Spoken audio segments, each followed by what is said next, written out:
All right, we're going live here in a few minutes with Michael Greenberg of Third Brain. We're going to talk about mastering digital operations with a third brain. So hang on, get ready to unleash that entrepreneur.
Welcome to the Never Been Promoted podcast and YouTube channel. I'm on a mission to help you cut the time to all the things that are holding you back so you can unleash your entrepreneur.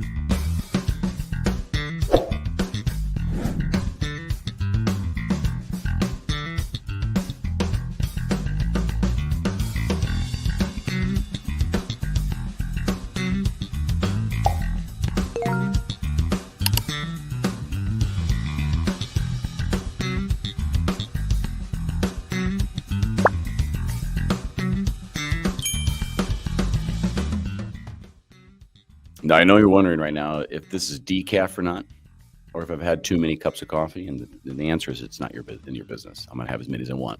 So what we're going to do today, welcome to Never Been Promoted. Hi, I'm Thomas Helfrich, your host, and we are going to be joined today with Michael Greenberg of St. Louis, Missouri, one of the greatest cities on the planet. From there, that's why I can say that. And we're going to talk about your third brain, how to kind of master digital operations using technology and a lot of cool tech too. So Michael is super energetic, so hold on to your horses. He talks incredibly fast. I want you guys all to mentally prepare for this. He has a beautiful beard, and he drinks a minimum of a quart of water per hour. So he may have to go to the restroom halfway through the conversation. Half the things I said were true. It's for you to decide which ones were true. Hey, listen, our mission, quickly, want to put it out there for Never Been Promoted, is to help entrepreneurs get better at entrepreneurship. So if this is your first time here, I do hope it's the first of many. And I want to help you unleash that entrepreneur within you by cutting the tide, all the kind of shit holding you back. And that could be some fears, excuses, or just maybe a version of yourself you need to kind of update a bit. So do that. Before we get going, if you like this stuff, go to youtube.com/@neverbeenpromoted. Give it a subscribe, a like. And if you listen to it, thank you for listening. Take a moment and review the podcast. It makes such a difference for the mission and for our guests. So please do that. Love it. Enough talking. Enough shameless plugs. Michael, coming to you live from St. Louis, Missouri. Hi, Michael. Thomas, how you doing today? I'm good, man. You're a ball of energy. I just want you to know that. I couldn't get a smile out of you and on camera. For the listeners, you told me that was decaf in the green room. I told you half the things I just said were true. You had to determine which half were. It's barely coffee. It's instant coffee. Why? Because I don't have time to make a pot, and I only have decaf instant. So. Well, I'll let you know. You can get the stock cold brew shots in like 100-pack on Amazon for like $30.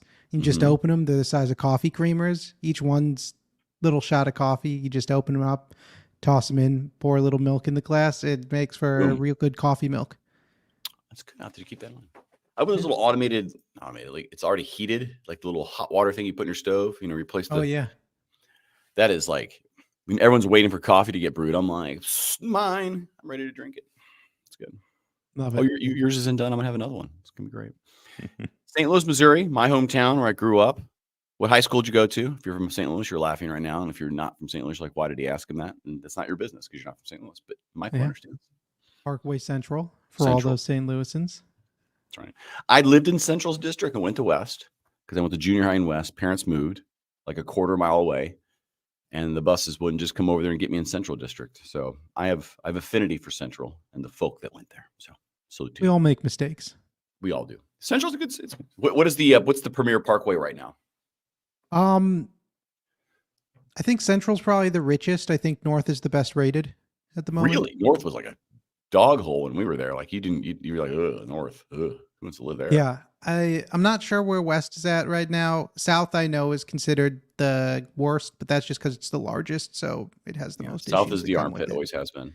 North was like the roughest. West is best. Everyone knows that. I mean, that's easy. There is no East. But the right answer is actually CBC. So that's the right answer. Christian Brothers. Is it what does the C stand for? I have no idea. It's a private school for those in Ladue. So one of many. Thank you for joining, by the way. We're this is gonna be fun. So this is like prior to becoming an entrepreneur and or unemployed or unemployable, you define it how you like. Automation, operations, AI kind of stuff. Intelligent automation was definitely 10 years of consulting. So I love what you're doing here as it comes to digital operations. Do you want to take a moment and just give me like the 30-second pitch on your company, and then start with your journey story a little bit, back up to kind of how you got there? Yeah. So I'm going to back up, and then I'm going to tell you about the company. Already breaking rules. I like it. Thank you. Appreciate the format break here, guys. I'm sorry. Listen, it's just a guest. We got to do what he says. So I dropped out of college the first time I went, joined a coding boot camp back when there were only 3 of them in the US. And so they like actually meant something still. You could still do a coding boot camp and then go get a job. I said no thanks to the jobs and became CTO of a pre-seed startup, which meant they had raised about 50 grand. And we went on to get to about 30 enterprise customers, about 1.2 million raised. And at that point, the CEO said, let's become LinkedIn plus Tinder instead of the data harvesting newsfeed app we were building before. And I left the company and started consulting, mostly around go-to-market with pitch consulting. So sort of this combination of we're going to build you a product and we're going to develop enough of a business strategy to get some money. I could just ask a question here. I'm sorry, LinkedIn and Tinder? Yeah. So the idea was we take the Tinder interface and then we use LinkedIn profiles for alumni networking. Okay. I see. It did not work. I didn't see. And That just can't imagine why. Wondered. But you left before it didn't work. You were like, what? No. I left about 30 days into that transition. Yeah. So, all right. Before you keep going, what were you guys prior, though? You said a data news feed? So, yeah. So we had done a bunch of customer research and found out that alumni departments really just want to know where you live, and they want to be able to send you a message once in a while. Mm-hmm. And if you can do event check-ins, that's icing on the cake. And so I was like, okay, select your affinity groups from the school. They all send you news feed items now. We just scrape the newsletters or whatever that they're already sending. And then we're going to track your location whenever you open the app. And we're going to use that to make sure they keep up-to-date contact information. And that was the original idea. Alumni offices love that.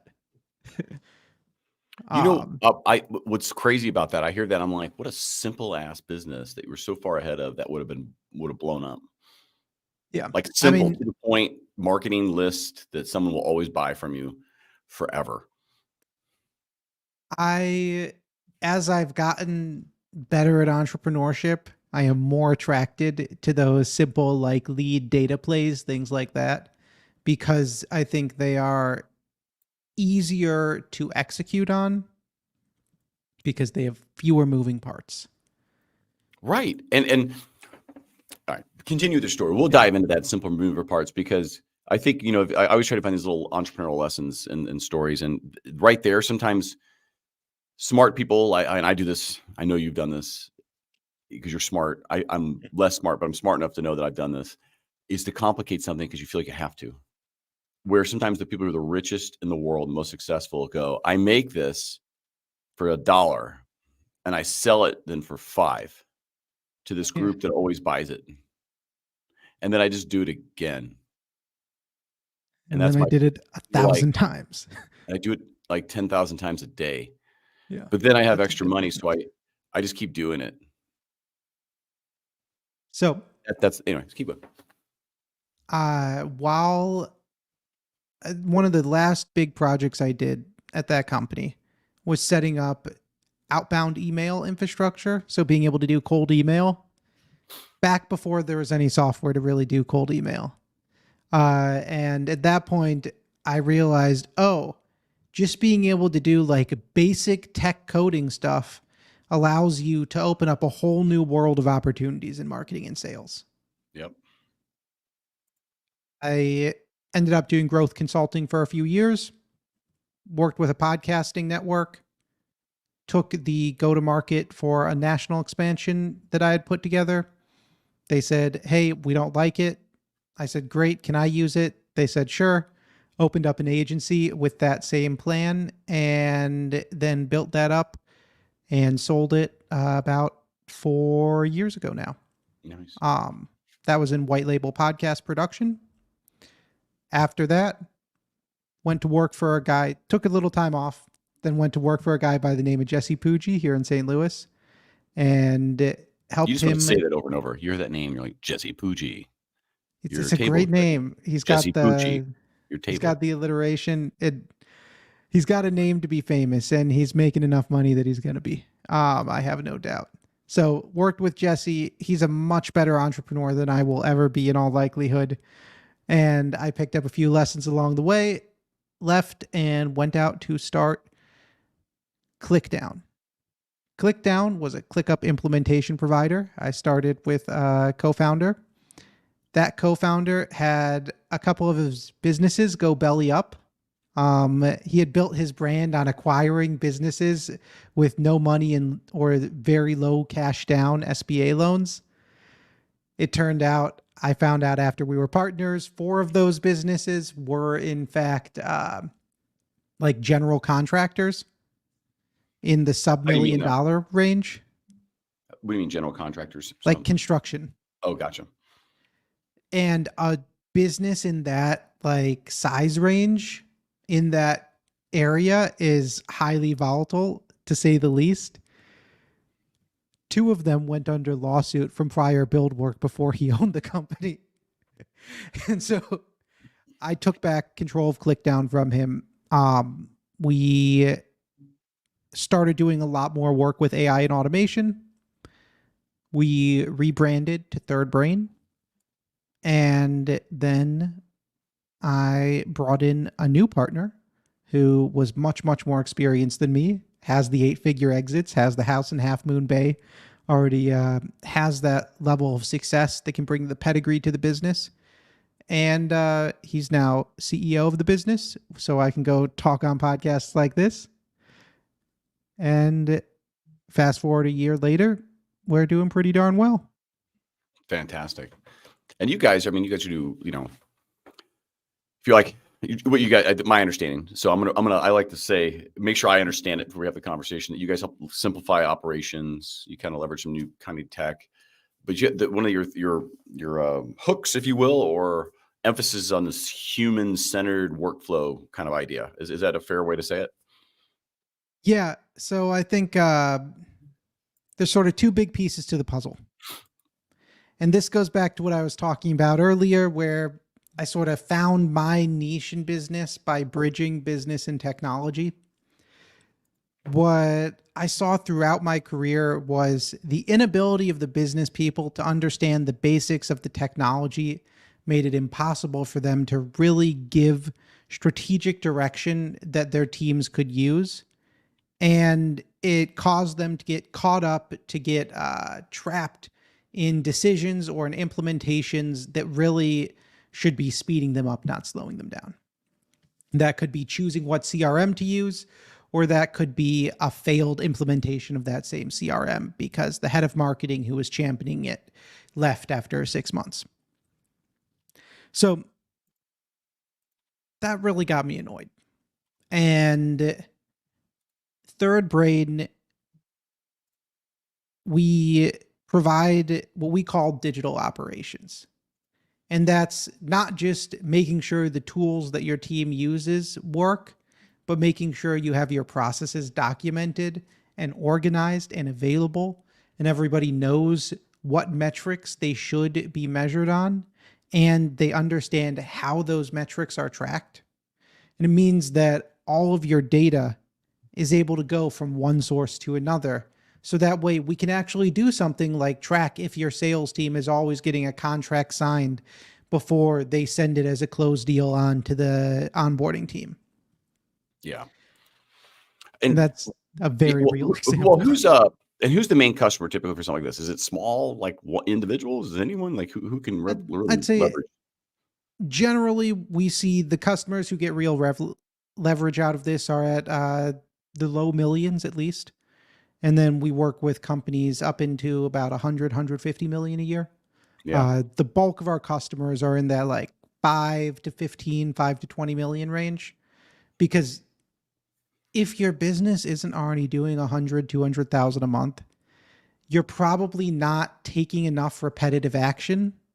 You're not actually having enough volume of work to gain much from doing something like automation. And AI is great, but AI is not going to add 50,000 a month to your business. To deflect it in cost, right? It's not going to deflect 2 salaries or whatever it would be either. Because it's good though to have scale in place. And if it's generally inexpensive to put in and it can be modified, I would say the investment's worth it because it allows you to focus on sales and growth and other things like that. Oh yeah, absolutely. I just think prematurely put it into before they've sold the thing. So yeah, I think in a lot of cases also, we have a phrase internally: don't use a chainsaw if you can't swing an axe. And that means that you have to know how to do the process manually, and it has to work well that way. You have to have it documented before you should ever take the time to automate it and go build out a more advanced workflow. That's spot on because even as we've added a new service line to our business, right? I'm taking on the initial flow of that process myself. So I'm jumping right in. No one else on my entire team is, except reviewing for typos, which is needed. Trust me, it's needed. We were small sidebar people. I am the worst typer on the planet, and I've gotten so bad I have to somehow figure out how to reset my phone's autocorrect because it autocorrects to the incorrect spelling. That's how bad it is. Anyway, the answer there is keyboard settings, by the way. It's tech. I don't even want to use it. I try to stay off tech. It's great, except for video games. Addicted. Okay, so where were we? The idea being, I give up. I've lost my train of thought. Continue. So when we execute on this sort of automation, that is what we call a level 4 workflow. That means there's at least 3 levels below in the process, and there's actually 4. Because we have a lot of customers with 40, 50-year-old companies that come to us. They're still on carbon copies. Yeah, it's amazing how people still run on paper. Oh, yeah. And so the world still runs on Excel, maybe a little Google Sheets, but mostly Excel. Yeah. And we talk about there being 5 levels to digital operations. All right. So what are the levels and how do you interpret them? Starts with level 0, analog. If you're on paper, if it's not even on a computer, we certainly cannot automate it. We cannot connect it to the system.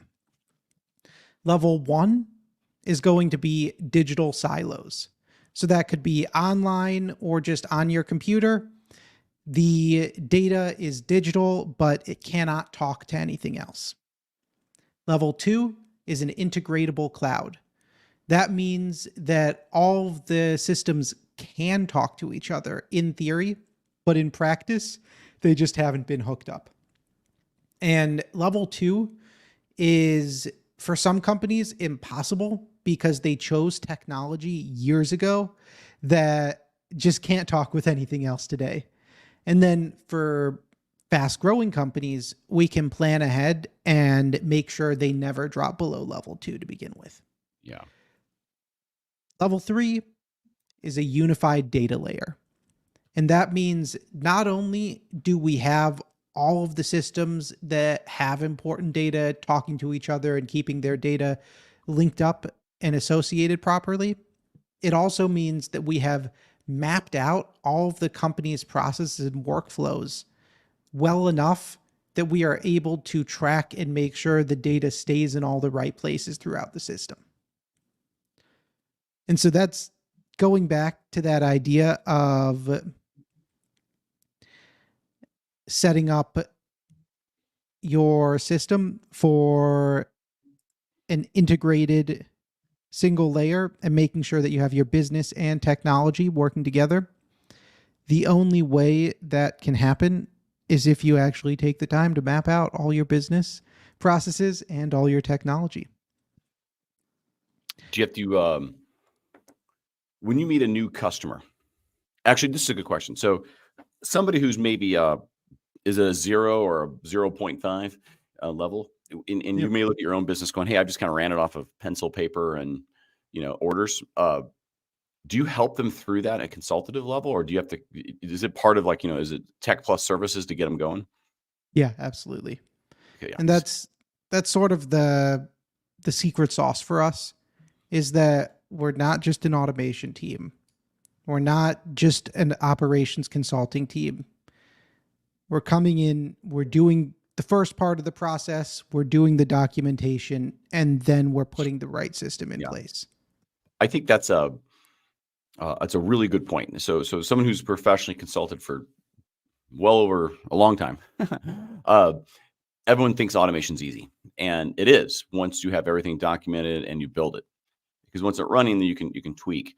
And a good example out there in the world, just to kind of give an idea, is Go High Level. And so we don't get anything for saying that, but it's a really good system that has lots of things you can do.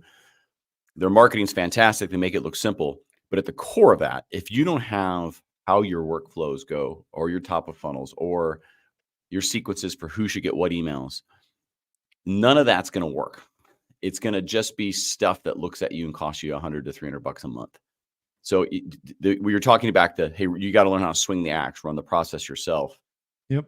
It literally, and I've done this, is just as you do things in your computer, write them down on a Post-it and put them in an order.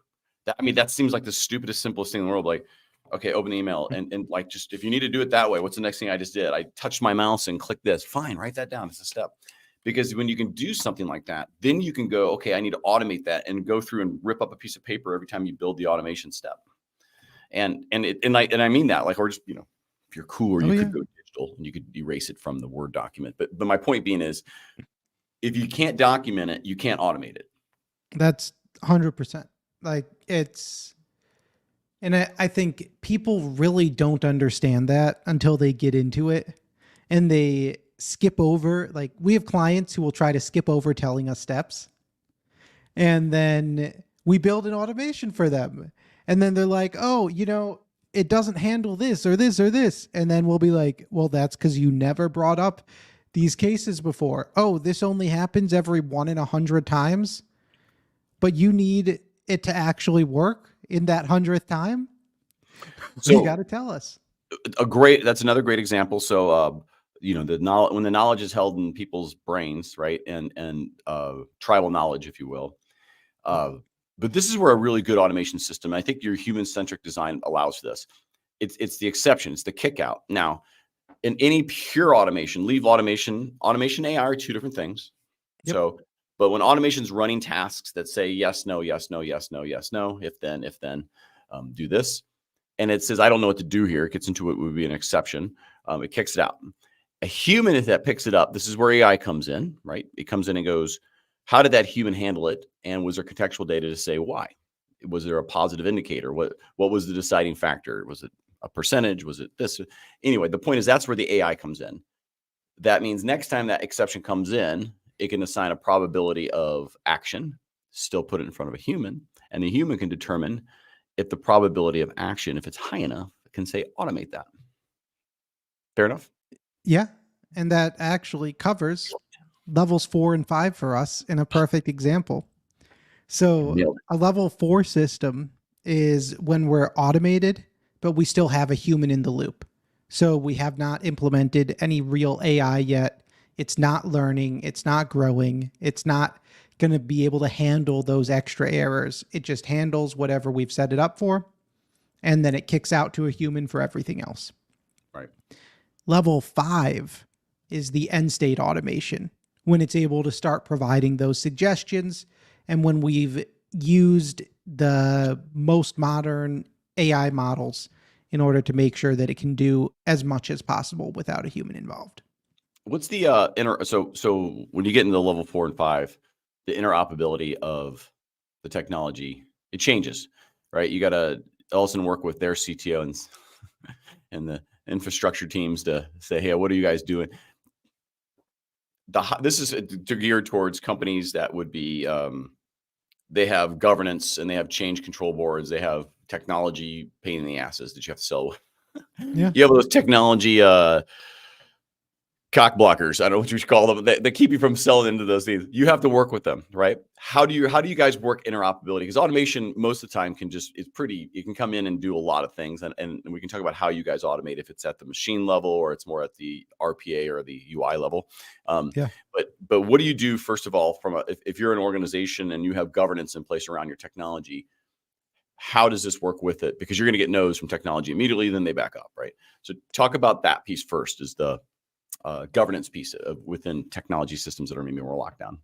Yeah. So if we're working with a team, that tech team is going to be at the table from day one. Oh yeah. Good idea. And we speak tech. We've got, the primary point of contact for every client is a technical project manager. They can walk the walk and talk the talk. We've got me or one of my other architects on every call. And in the case of every architect in our company, they have at least 10 years experience with software products directly. So they are technical experts in the sense of they can talk with that team, inspire confidence that, hey, we know what we're doing, and talk about the specific endpoints that we're going to have to connect. But you guys automate. So there's a few different kinds of automation, right? There's the technical ticketing type of automation, but there's the business side. Are you guys focusing more on the business side of automation? So where the COO or CFO owns the budget for these typically, or the business leader? In general, yeah. I'd say for my experiences, most companies that are under 100 million and not in technology do not have a tech team. They might have 3 guys in an office, right? But they don't normally have a CTO or CIO, anything like that. And so all of the technology decisions end up falling under the CFO or COO. And well, then when you guys, so when you're doing automation for your stuff, is it API level, which is application programming interface? So behind the scenes, so to speak. Think, for those who don't know, it's like, think like a Zapier. What Zapier does, you just kind of connects things. Or are you doing it on like the RPA or the UI space, or both? I mean, how do you guys approach both. your automation? Absolutely. So I prefer the data automations, APIs, or anything like that. Mm-hmm. We are going to use a UI or an RPA only if that is the only option available. Because RPA stands for robotic process automation, which uses screen movements to copy the behaviors of a process. Exactly. And anyone who's used those knows they are just nowhere near as consistent or effective in the long run compared to a straight data automation. Change your screen size of that virtual machine. Oh no. Yeah, exactly. Game over. They could just move the button 3 pixels to the left and it might. Game over. I don't know, the new ones find it by field, so they're a little better at it. But so the point is, there are automation. Some people who think and where this becomes a powerful thing of automation, and this is really speaking more to mid-sized companies with disparate systems, and I think around that 100 million, 200 million mark is when companies start realizing, oh, we have an accounting, a marketing, a sales, we have all these different systems that don't really talk to each other very well. This is where some of the, the golden standard for records of data come in. Like the sales team owns that data, but then how do we get it across? Like there's places to automate where things happen at the GUI level, and this is a use case for it, typically. Are you seeing, though, do you guys usually come in on a very common use case that kind of is the tip of spear for you? I wish. It's normally, I'd say the most common times a customer hires us are, oh, the guys we hired to do this initially either left midway through the project, or they did a terrible job, or we got into demands that were outside their scope or too technical. So sort of picking up the project. Gotcha. Um, You let the guys clear the forest with the big trees, which is all the MSAs and people thinking they can do it, and left behind. Let's just mow it now. We've got some nice fine mowers to let's make it look pretty. Yeah, and more likely it's like, oh, we bought this ERP off the shelf and the package we bought only had 40 hours of customization, and now we need another like 6 integrations to the rest of our stack. There you go. That happened. Do you want to slam a competitor? Do you want to slam like, hey, every time they buy SAP, we love you. Thank you. Do you have one that you just love cleaning up after? I think other ClickUp implementation providers, we have a very different style of like data structure for our ClickUp builds compared to other companies in the space, and our customers seem to prefer our builds quite a lot. I know they scale better, but I don't think that's a cleanup thing so much as like, oh, the company got bigger and so now it needs a different style of setup that some organizations are just not well suited to deploying. And I know we're better at automation. If you had to summarize, and we always have AIs attached to all of our podcasts, so it picks it up in the AI in this description. What's the main problem you guys solve for? You or your team do not have either the capacity or the knowledge or both in order to even know when you can use this technology. The number of customers who have hired us in the past year just to help advise them on if they are ready to deploy AI and then get them to the point where they could deploy a first AI case. If not, I mean, that's probably half of our business now. And I think we all know that you can save money and have more volume of sales and marketing actions as a result of implementing this tech. We know we're going to see that bottom line increase. We know you're going to get more consistent operations. We know you're going to be able to increase the capacity of your internal team and back office. And we know that you can have better clarity throughout your business metrics by working towards these things. The hard part is putting down 2, 3, 4% of your company's revenue and then waiting 12 months to see your profit margin go up by 5 or 10%. That takes a level of discipline, frankly, most COOs and CEOs just aren't ready for. It depends on how much their bonus is going to be that year if they pull it off. And they have the budget, which no longer have. This is where it happens, just so you guys know. I think you know this probably because you've loved it. If a CFO's budget isn't tied in this year to that revenue, but they can leverage that revenue for future growth, which gives them a long-term incentive plan, they will buy that all day long because they're not hurt in the short term and they only have upside in the long term because they're going to blame you if it goes wrong. It's going to be great. Exactly. And that's how you get it sold. The customers hire us as the second team in because they cheaped out the first time or because they... Did you say cheaped out? You're right. They want the cheap route. Right? Cheapest guy always pay twice, always. Construction, technology, doesn't matter. The other one is they choose a specialist. So like they'll choose just somebody who does project-based implementations of the system. And then that leaves them with the long tail problem of actually managing and maintaining the system that they just had built. You know, it's funny you said that. So when you have, I think this is something to consider as you build your companies. When you buy a CRM is probably like the first example of this, I'd say. In just because I know from personal experience, we never put a CRM in place. We said, hey, listen, let's just collect simply in MailChimp because we have no one we want to align full time to it, and we couldn't get the value out of a part-time management.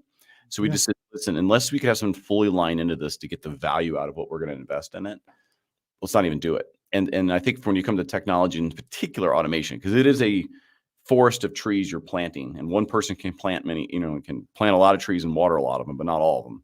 You got to have someone on the other side owning it.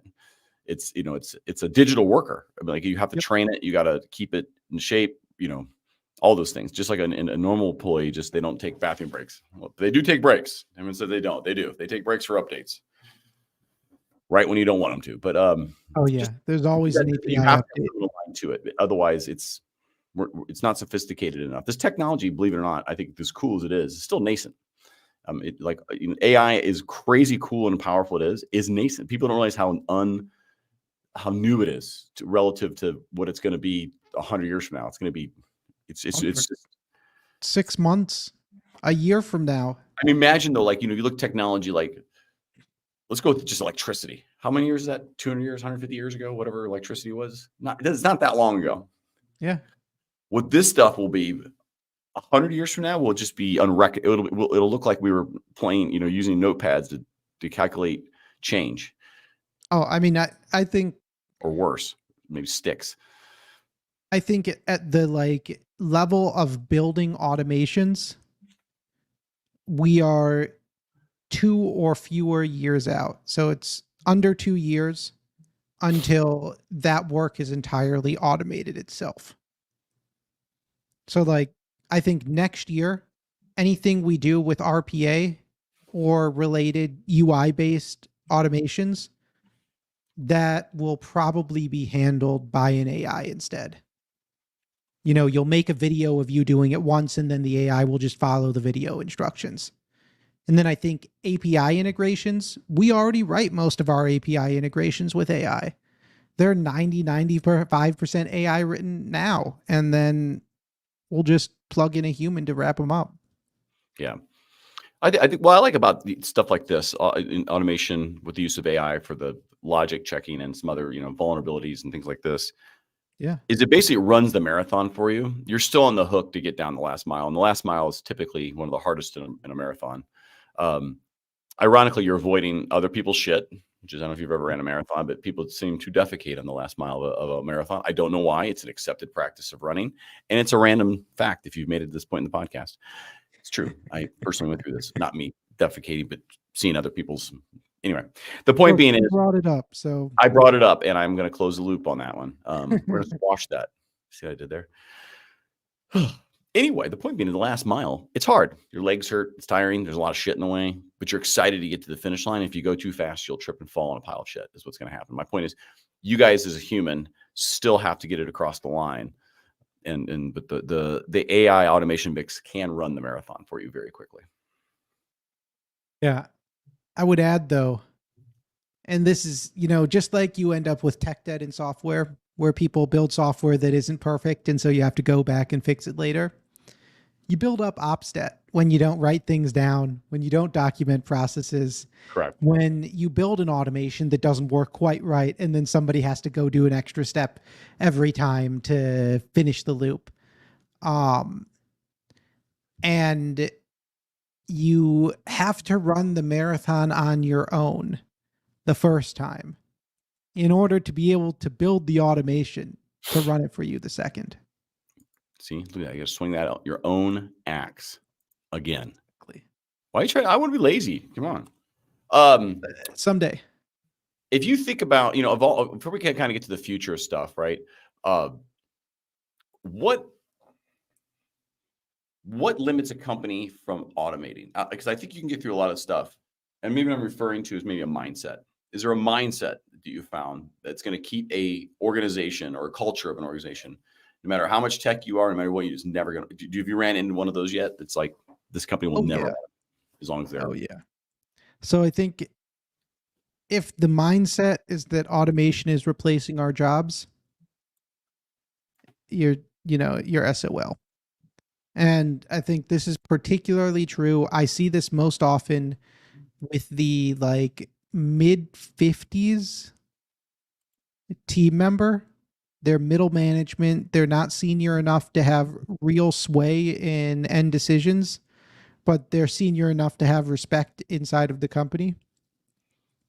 And that can be a total poison pill to this sort of thing. Because if they don't want to go ahead with it, they're just not going to tell you so many things.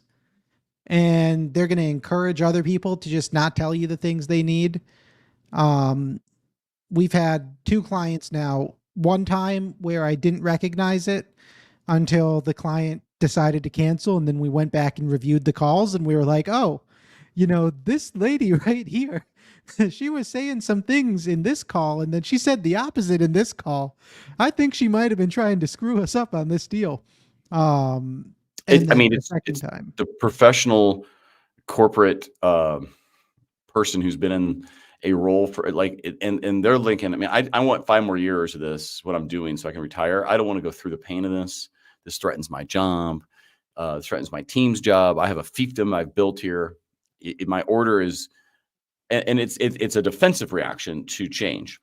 Yeah. And the worst part, those are the people who are like, with the right executives, they're like, oh my God, we totally could do this. We'll get them what they need.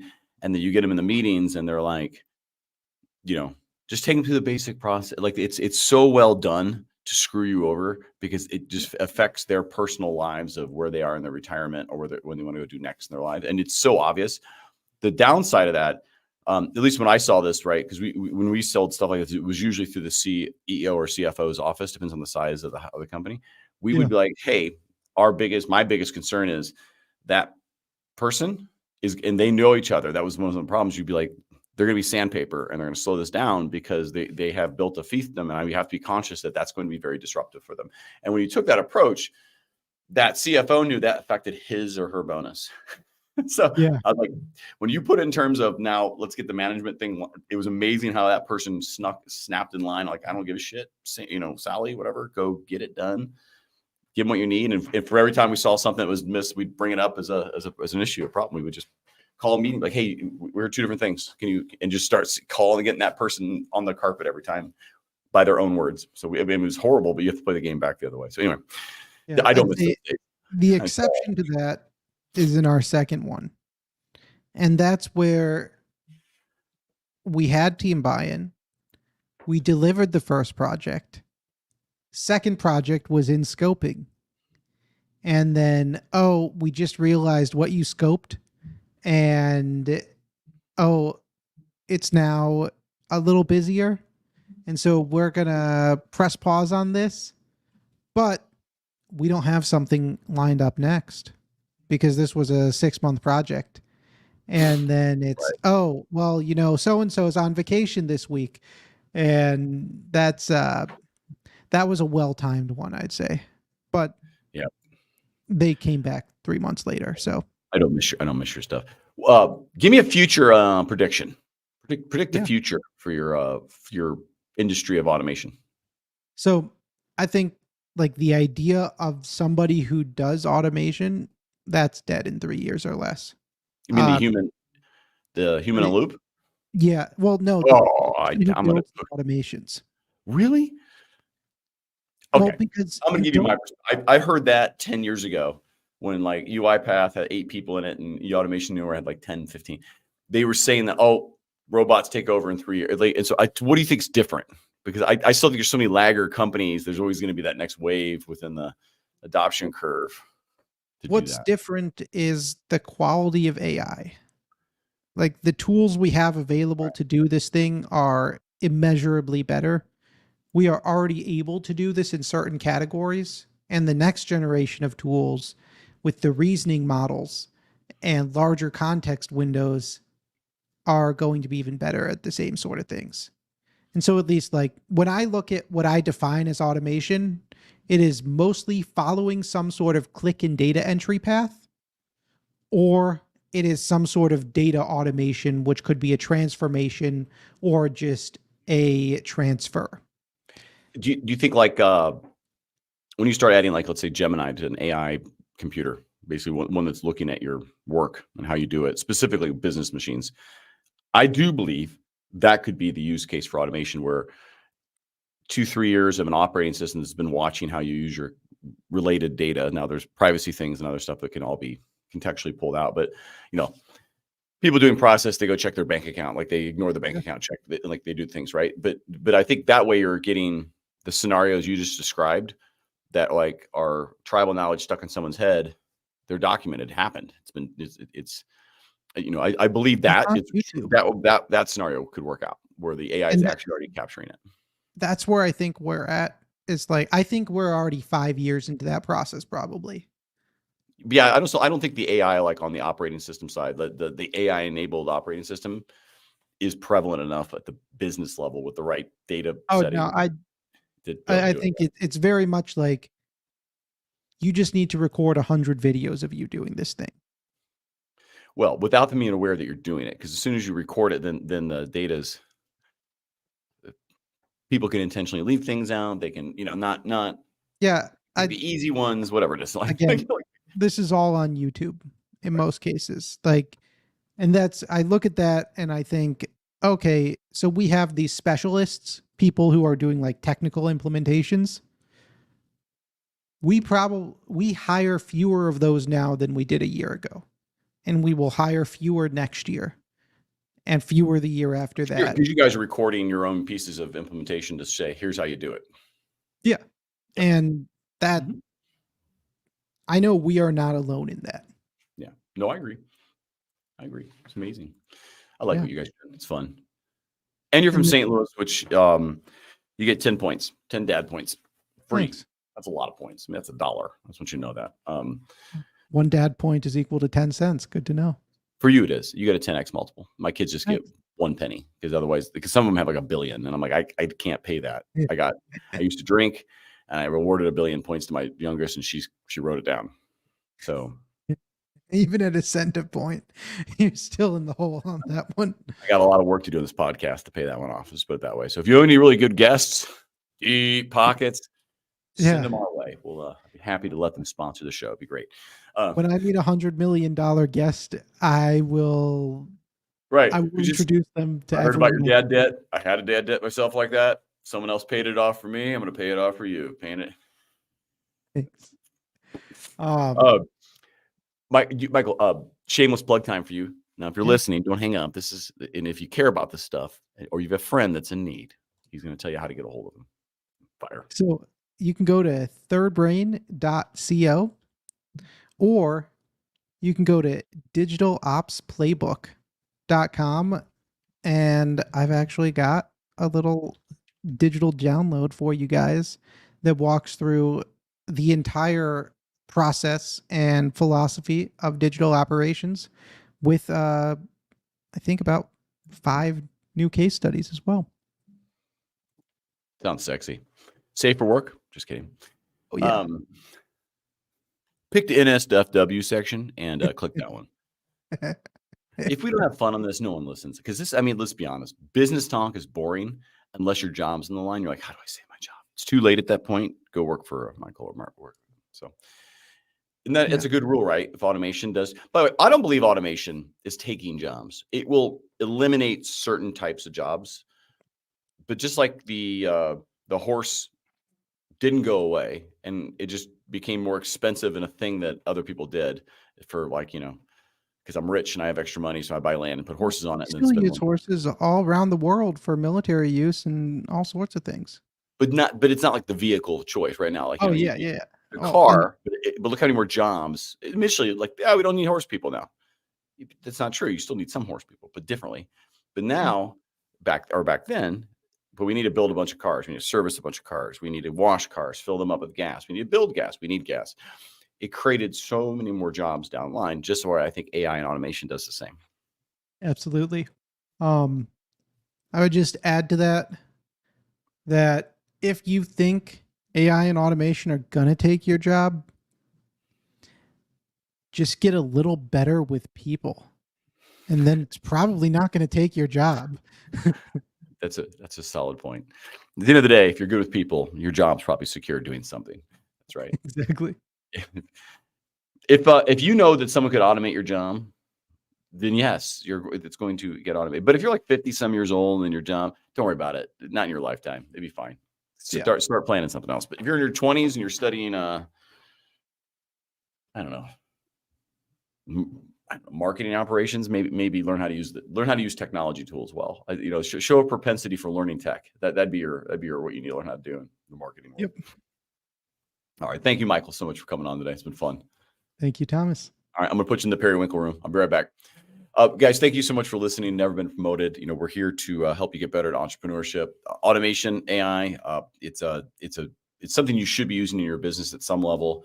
Obviously, you got to document your processes. You got to know your processes. But once you do, you can save a ton of money and you can make a lot more money if you know how to automate the right pieces. And if you're a bigger company or you're in that growth spot where you're starting to hit a couple million a year and you're starting thinking, do I hire or do I automate? That's when you start looking to automate. It's a better choice long-term for scale and exitability of your company. But until we meet again, I want you to get out there. I want you to unleash that entrepreneur, go cut a tie to something that's holding you back.